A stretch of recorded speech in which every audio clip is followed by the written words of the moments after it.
Bienvenue sur le podcast des Montessori 7, Montessori à la maison. Je suis Anne-Laure Schneider, formatrice Montessori et maman de 5 enfants instruits en famille. Ma mission, c'est d'aider les parents, les assistantes maternelles, bref, tous ceux que dans notre communauté nous appelons des souricettes, à mettre en pratique la philosophie Montessori chez eux, avec leurs enfants ou les enfants qu'ils gardent. Dans ce podcast, nous parlerons donc de pédagogie Montessori, mais aussi de discipline positive, d'instruction en famille, ce que l'on appelle aussi l'école à la maison, de co-schooling et de bien d'autres choses encore. Nous avons déjà abordé ensemble 3 critères pour reconnaître si un matériel est réellement montessorien. Le premier était une taille adaptée à l'enfant, le deuxième, l'isolation de la difficulté, le troisième, le fait qu'il s'agisse d'un matériel concret. Et le 4e critère que nous allons aborder ensemble aujourd'hui, c'est celui de l'autocorrection. Car oui, le matériel Montessori est ce que l'on appelle autocorrectif. Mais qu'est-ce que cela signifie donc ? Tout simplement qu'à la fin d'une activité, l'enfant doit être capable de vérifier tout seul s'il s'est trompé ou non, et de se corriger s'il s'est trompé. Le gros avantage, c'est qu'ainsi lorsque l'enfant commet une erreur, il n'est pas placé sous le regard extérieur et parfois jugeant de l'adulte. Il ne ressent pas ce jugement et il intègre donc plus facilement l'idée qu'un travail est un entraînement, que l'on fait des erreurs, que l'on cherche à les corriger et qu'on recommence sans cesse. Il n'y a pas d'apprentissage sans erreur et il n'y a pas à se sentir frustré ou vexé si l'on commet une erreur. C'est d'ailleurs très proche de la façon dont nous, adultes, nous continuons à apprendre tout au long de notre vie. Nous apprenons quelque chose de nouveau, nous faisons des essais, nous commettons des erreurs, nous les corrigeons, et tout le cycle recommence. Je répète ainsi souvent à mes propres enfants que s'ils ne faisaient jamais d'erreurs dans leurs apprentissages, cela voudrait dire qu'ils n'apprennent absolument rien. Le matériel doit être suffisamment stimulant pour eux, ce qui implique quelques erreurs en cours de route. Par ailleurs, Maria Montessori aimait beaucoup répéter que le monde actuel n'est pas celui que nos enfants rencontreront lorsqu'ils auront grandi. Quel intérêt donc de les préparer au monde actuel alors que celui-ci aura radicalement changé ? Il est beaucoup plus intéressant, à mon sens, de les préparer à apprendre seuls tout au long de leur vie, à aimer apprendre et à ne pas avoir peur de l'échec. Car avec notre monde qui change à une vitesse incroyable, il y a fort à parier que même s'ils font des études dans un certain domaine, ils doivent changer 2, 3, 4 fois de métier et apprendre sans cesse de nouvelles choses. Alors autant développer chez eux ce goût de l'apprentissage. Pour moi, cette idée de l'autocorrection est un aspect fondamental de la pédagogie Montessori. Et il se manifeste de 2 façons différentes à travers le matériel. Le premier cas, c'est celui d'une autocorrection physique, mécanique. Et il peut être illustré par les blocs de cylindres. Il s'agit de blocs comprenant chacun 10 cylindres, dont les dimensions varient. Et l'enfant est censé retirer de chaque bloc ces 10 cylindres de taille différente, puis les replacer au bon endroit.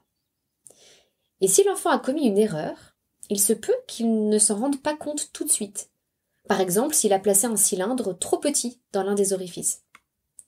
Mais à la fin, il lui sera absolument impossible de placer le dernier cylindre qui lui restera, parce que celui-ci sera trop gros pour son orifice, pour le dernier orifice qui restera à remplir.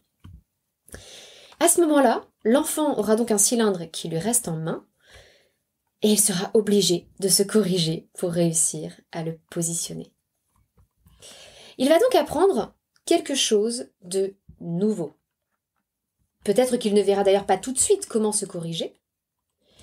Peut-être qu'il va reposer le matériel et le reprendre un peu plus tard, mais sans se sentir vexé et sans ressentir de frustration vis-à-vis de ce matériel, parce qu'il n'y aura pas eu d'intervention de l'adulte. C'est d'ailleurs ce qu'écrit Maria Montessori. Si la leçon n'est pas assimilée par l'enfant, l'éducateur ne doit pas lui faire comprendre qu'il s'est trompé. Cela risquerait d'arrêter, et pour longtemps, cette mystérieuse impulsion à agir qui est à la base de tout progrès. Fin de citation. Ainsi, un enfant que l'on viendrait voir et à qui l'on dirait « Non, là, ça n'est pas juste, il faut que tu places les cylindres comme ceci », il risquerait de reposer le matériel et de ne plus jamais le reprendre, ce qui serait fort dommage. Encore une fois, comme le dit Maria Montessori, dans l'école traditionnelle, la correction de l'erreur est souvent humiliante et décourageante. Il n'est pas permis de copier, et l'on considère comme une faute d'aider un camarade plus faible. L'écolier qui aide son camarade en détresse est considéré comme coupable, au même titre que celui qui accepte cette aide. Ce n'est pas ainsi que se forme la cohésion humaine. C'est imposer là une régression des valeurs morales. L'important n'est pas que l'enfant manipule bien le matériel, mais que celui-ci attire son attention. L'enfant se corrige lui-même en répétant l'exercice ou avec le contrôle d'erreurs inhérentes à notre matériel. Si l'éducateur intervient pour le corriger ou même le féliciter, il brise l'intérêt développé par l'enfant et anéantit l'enchantement de découvrir par soi-même. Fin de citation. Comme c'est beau, cette idée d'enchantement de découvrir par soi-même. L'émerveillement, le plaisir de la découverte. Et j'aimerais d'ailleurs partager avec vous une anecdote de mon enfance qui illustre parfaitement cette citation autour de la tricherie, du fait de copier. J'ai eu la chance, durant mon primaire, de me retrouver dans des classes Montessori. Et je me souviens parfaitement qu'un jour où je devais travailler sur les articles définis, à partir d'une petite fiche, je ne comprenais pas dans quel cas il fallait écrire le ou la, et dans quel cas il fallait écrire L'. Et je me rappelle que je suis allée chercher la fiche d'autocorrection et que j'ai alors compris la règle associée. Je n'ai gardé que les bonnes réponses dans mon cahier et je me suis auto-évaluée d'une gommette verte avec le sentiment profond d'avoir triché. J'avais honte. Et en soi, il n'y avait pourtant pas de triche, mais seulement un apprentissage. J'avais besoin de la correction pour comprendre la règle. La tromperie, le sentiment d'avoir triché, venait de ce que je m'étais mis une gommette verte sur mon plan de travail. Et c'est là que l'on voit l'effet parfois pervers des notations et des évaluations et toute la délicatesse avec laquelle on doit les mettre en place. S'il n'y avait pas eu cette histoire de gommette, ou si on m'avait expliqué que les gommettes avaient simplement pour but de voir où j'en étais sans aucun jugement, je me serais tout simplement mis une gommette orange ou rouge et je n'aurais pas ressenti cette honte qui m'a marquée jusqu'à aujourd'hui encore. Mais entre autres, de par la pression familiale, l'idée de ne pas avoir que des gommettes vertes sur mon plan de travail me stressait, déjà à l'âge de 7 ans. Et c'est tout de même dommage d'en arriver là, alors que j'étais simplement en train d'apprendre. Voilà donc le premier système d'autocorrection, qui est physique ou mécanique. Mais il arrive, dans le matériel sensoriel en particulier, qu'il n'y ait pas ce type d'autocorrection. Que l'autocorrection doit venir de l'intérieur de l'enfant. Par exemple, dans le matériel sensoriel, il existe une boîte des couleurs. La 3e boîte des couleurs, pour être précise, dans laquelle il faut trier les couleurs en dégradés. En les plaçant par exemple du vert le plus clair au vert le plus foncé. Eh bien, certaines tablettes ont des teintes qui sont très proches, et c'est d'ailleurs tout le but de l'exercice que d'affiner la perception du regard, mais il est donc très difficile de les distinguer, même pour un regard adulte. Donc si l'enfant fait un dégradé et commet une erreur, il est possible que vous, adultes, avec votre vue plus perfectionnée, plus raffinée, vous vous rendiez compte de l'erreur et pas lui. S'il a interverti des tablettes, s'il ne les distingue pas, cela veut dire que son regard n'est pas encore prêt à les distinguer, et qu'il doit encore s'entraîner. Conclusion, il ne sert à rien de le corriger. Imaginez que je vous présente 2 tablettes qui vous semblent rigoureusement identiques. Je vous laisse imaginer. Et imaginez que je vous dise que l'une est plus foncée que l'autre. Premièrement, vous pourriez ne pas croire qu'il existe une différence, parce que ces 2 tablettes n'en présentent aucune pour vous. Deuxièmement, vous pourriez vous demander, et à juste titre, si je n'essaie pas de vous tromper, si je n'essaie pas de vous persuader de quelque chose de faux. Et il est vrai que je pourrais aussi bien vous indiquer l'autre tablette et vous dire qu'elle est plus foncée. Cela créerait probablement une fausse impression dans votre esprit et vous risqueriez de voir effectivement une couleur plus foncée là où il n'y en a pas. C'est un fait, notre cerveau est facilement influençable. Avec un peu de force de persuasion, je pourrais ainsi vous faire croire tout et son contraire. Mais est-ce la crédulité que l'on cherche à encourager chez nos enfants ? Non, il ne s'agit pas de jouer sur la persuasion, mais sur l'éducation. On cherche simplement à ce que l'enfant affine son regard, affine ses sens. Dans un cas comme celui-ci de la tablette des couleurs, l'autocorrection doit donc venir de lui-même. Et là encore, Maria Montessori le dit bien mieux que moi. Le contrôle matériel de l'erreur amène l'enfant à accompagner ses exercices d'un raisonnement. Son sens critique et son attention sont toujours plus tendus vers l'exactitude, avec un affinement qui lui permet de distinguer les différences les plus infimes. La conscience de l'enfant est ainsi préparée à contrôler ses erreurs, même quand ce ne sont plus des erreurs matérielles. Lorsque l'enfant sera prêt à distinguer toutes les couleurs et tous les degrés de ces couleurs, il les distinguera, ce ne sera pas un souci. Tout le matériel Montessori fonctionne donc de cette façon, en autocorrection.